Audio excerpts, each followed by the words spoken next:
Mentakasi kesantrik ujeleu arja rapundri ko Office jong Commissioner for Person with Disability jong ketenat Social Welfare Meghalaya da kejing terilang pat ke PT Din Dayal Upadhyaya Institute ketenat kebedepej ya kibedan jingduna hagi dkhot met jong ke sorkar pedang Social Justice and Empowerment kala penlong ya ke program ya kejing ais ngubha ya ki kjat balashna bala tip kung ke 3D prosthetic but orthotic ha kene kesengi la ay ya ki kjat syagi khat arngut ki brio ki badan kejing na hagit khatmen menteri berepek ya ketenat penek riti dustur baksan bor sulai ulong ba kejing penlong ya kene kejing ais ngubha syakinong yo ya kene kejing iarap kedai namar kejing kut jengmut ke sorkar bat ya kilat jing iarap dei ben poi syabaro bat na kaliang menteri ul ai kejing iro ya kejing la jong ke India instalim kabalawan ra ya kene kikor kibor kibetemai baksan bor ha kene kejing ilang kabalong ha state central library shillong ul ai kejing kublai ya baro kibalayo ya kene kejing iarap Bot ulupan kan ma baki bre ki bedan ya ke jingduna hagi dkhot metru kidan ya ke juk ko hak ka baki dei ban yo na ke sorkar Meghalaya ke shim ya barok kilat kilenti ban ai ke jing kershan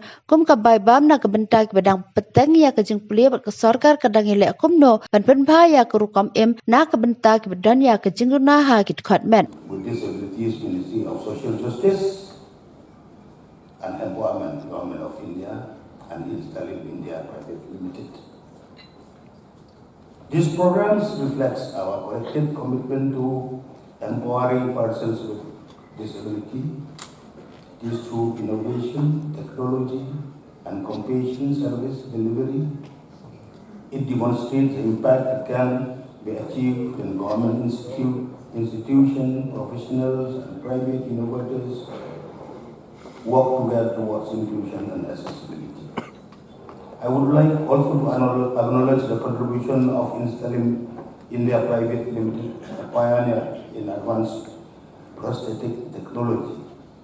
Through the use of 3D scanning, digital design, artificial intelligence, and advanced manufacturing.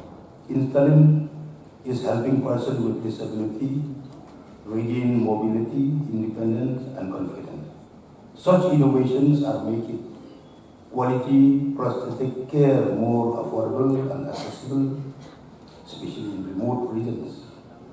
I am also pleased to learn that along the prosthetic fitment program, a today continuing rehabilitation education CRE program from scanning to prosthetics, hands to on training in 3D digital fabrication is adopted by PDU and PPD in collaboration with the Installing India Private Limited.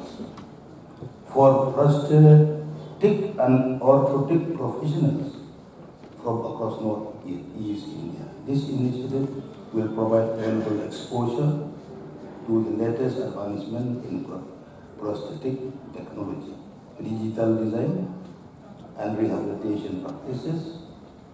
Capacity building of professionals is essential for ensuring sustainable and quality rehabilitation services. I extend my best wishes to all the participants and hope that the knowledge and skill gained through this program will further strengthen rehabilitation services across the region and benefit countless persons with disabilities in the years to come. The right of persons with Disability Act 2016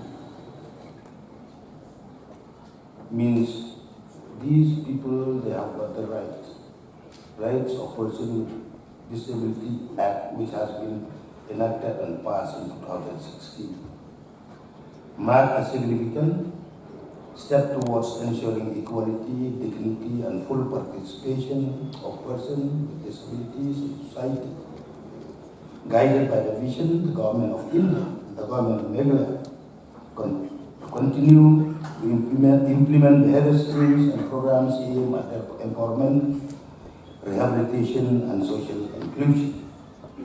I am happy to know that Meghalaya has been making steady progress in this direction through various welfare schemes, scholarships, aids, and appliances, transport assistance, pensions, and other support measures. We are working to improve the quality of life of persons with disabilities across the state.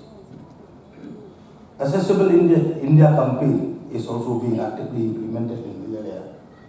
Efforts are being made to improve accessibility in public buildings and government websites, so that 41 government buildings and 85 government websites has been made accessible, and initiatives are on the way to improve accessible transportation.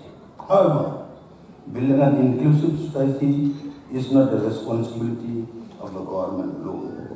It requires the active participation of institutions, professional civil societies, and citizens. I urge all officers, educators, healthcare professionals, and stakeholders present here to become ambassadors of inclusion and ensure that our policies, programs, and workplace are accessible and welcoming to all.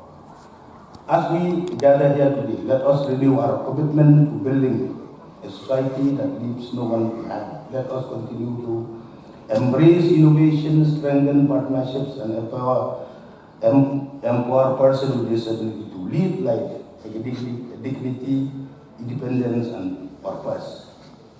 I congratulate all the partner organizations and professionals involved in this initiative. I extend my heartfelt wishes